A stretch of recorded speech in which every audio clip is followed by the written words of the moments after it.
राज्याचे सर्वोच्च सभागृह असलेल्या विधानसभेची आणि विधान परिषदेची कारवाई कामकाज एकाच वेळेला दिवसभरासाठी तहकूब केलं गेलेलं आहे। महाराष्ट्राच्या राजकीय इतिहासात असं सहसा घडत नाही, पण आज 6 जुलै 2026 रोजी मुंबईत जे घडलंय त्याची नोंद पुन्हा एकदा इतिहासात झालेली आहे। ऐन पावसाळी अधिवेशनात निसर्गाच्या कोपामुळे संपूर्ण दिवसभराचं कामकाज थांबवावं लागलेलं आहे। पण तुम्हाला माहिती आहे का, महाराष्ट्रात हे पहिल्यांदा घडलेलं नाहीये। यापूर्वी सुद्धा दोनदा राज्यानं असाच अभूतपूर्व प्रसंग अनुभवलेला आहे। फार आपत्तीची परिस्थिती निर्माण होते तेव्हाच हे अधिवेशनाचं कामकाज थांबवलं जातं। त्यामुळे यापूर्वी 2 वेळा नेमकं काय घडलं होतं, कामकाज तेव्हा का बंद करावं लागलं होतं, ते सविस्तर समजून घेऊ। नमस्कार, मी सुधीर काकडे, लोकमत मध्ये तुमचं स्वागत आहे। आज 6 जुलैला कामकाज नेमकं का थांबवलं गेलेलं आहे ते आधी समजून घेऊ। झालं असं की मुंबई, ठाणे आणि रायगडसाठी हवामान विभागानं रेड अलर्ट जारी केलेला आहे। ताशी 70 ते 90 किलोमीटरच्या वेगानं वारे वाहत होते।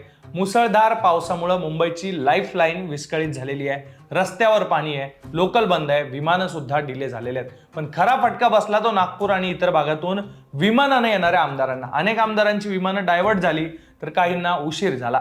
परिणामी सभागृहात आवश्यक असणारी जी गणसंख्या म्हणजेच कोरम असतं ते पूर्ण होऊ शकलं नाही। त्यामुळे मग नंतर आमदार, कर्मचारी आणि नागरिकांच्या सुरक्षेचा विचार करून दोन्ही सभागृहांचं कामकाज दिवसभरासाठी तहकूब करण्याचा ऐतिहासिक निर्णय विधानसभा अध्यक्षांना घ्यावा लागला। हे झालं आताच, पण याआधी नेमकं काय घडलं होतं ते पहा। नागपूरचं ते अंधारात झालेलं अधिवेशन। आता थोडं मागे जाऊ 2018 मध्ये। आजच्याच दिवशी म्हणजे आजपासून बरोबर 8 वर्षांपूर्वी 6 जुलै 2018ला अशीच घटना घडली होती। 42 वर्षांच्या इतिहासात पहिल्यांदाच पावसाळी अधिवेशन मुंबईऐवजी नागपूरला घेण्यात आलेलं होतं आणि त्याच रात्री नागपूरवर सुद्धा ढगफुटी सदृश्य पाऊस कोसळला। विधान भवनातल्या परिसरात सगळ्या जमिनीखाली ट्रान्सफॉर्मर रूम मध्ये पाणी गेलं आणि करंट लागून मोठा अनर्थ होऊ नये म्हणून इमारतीचा वीज पुरवठा खंडित करावा लागला। पण जेव्हा सभागृह भरलं तेव्हा तिथं सगळा अंधार पसरलेला होता। म्हणजे परिस्थिती एवढी भीषण होती की तेव्हा विधानसभा अध्यक्ष असलेले हरिभाऊ बागडे ते जेव्हा सभागृहात आले त्यांना खुर्चीपर्यंत घेऊन जाण्यासाठी सुरक्षा रक्षकांना त्यांच्या मोबाईलच्या फ्लॅशलाईटचा वापर करावा लागला होता। अखेर वीज पुरवठा बराच वेळ पूर्ववत झाला नाही, पण दोन्ही सभागृह त्यामुळं दिवसभरासाठी तेव्हा तहकूब करावे लागले होते। ही घटना होती 2018ची, पण त्याआधी 1961ला सुद्धा अशी एक घटना घडली होती। 2018ला जेव्हा हा प्रकार घडला तेव्हा संसदीय अधिकाऱ्यांनी जुने रेकॉर्ड तपासले आणि तेव्हा समोर आली होती ही 1961ची ऐतिहासिक नोंद। 1961ला पावसाळी अधिवेशनाची ही घटना आहे। विशेष म्हणजे 1961ला नागपूरमध्ये पहिलंच पावसाळी अधिवेशन आयोजित करण्यात आलेलं होतं। त्यावेळी सुद्धा पहिल्याच अधिवेशनात पावसानं अशी बॅटिंग केली होती की पॉवर ट्रान्सफॉर्मरमध्ये बिघाड झाला आणि अनेक प्रयत्नांनंतरही वीज काही पूर्ववत करता आलेली नाही आणि महाराष्ट्राच्या इतिहासात पहिल्यांदाच तेव्हा पावसामुळे सभागृहाचं कामकाज थांबवावं लागलं होतं।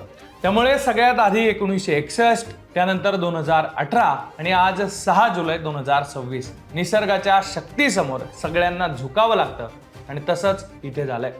विधिमंडळाचं कामकाजही थांबवावं लागलंय आणि हे तिसऱ्यांदा झालंय। सुरक्षेच्या कारणांमुळे, आपत्तीमुळे लोकप्रतिनिधी सभागृहात पोहोचू शकत नाहीयेत।